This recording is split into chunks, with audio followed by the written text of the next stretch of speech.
seen the previous videos to this. I can't guarantee we're uploading the videos in consequential or in consecutive order, but we just went through the entry points that choke up this highway, and look at the speed. I mean, you can tell by the truck. Maybe this truck, you saw it in the previous video where you saw we were going slower and giving space in front. I was talking about adding the space in the back by increasing your speed.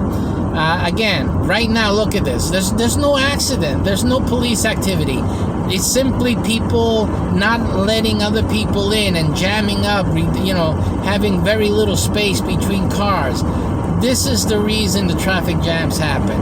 And there's no need for it. It's really just, you have to have a brain and use it, simply. And that's all that needs to occur. So as soon as all of you guys start using a brain, driving, traffic will start easing itself, really. That's as simple as that. It can't be any simpler than what you're seeing. And you're seeing it right here, right? And now, and of course, sometimes you see it on the road, but you're not paying attention because you're busy, trying to get ahead. And volviendo fundillo, as I always say, too close. All right, take care. Don't do it. You simply don't do that. Give it space. Give yourself time, then give the space. And control the space. You are in control. You have great power.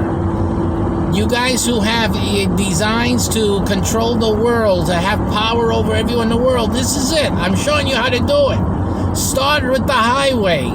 Stop being stupid and start having power and control on the highway. All right? You are in command here. And the highway is all these people, all these masses of dum-dum need somebody with a brain to come in and drive and do it the right way so they can manage their lives, because really, it's a dismal situation out there. Save some lives, use your brain. Next video.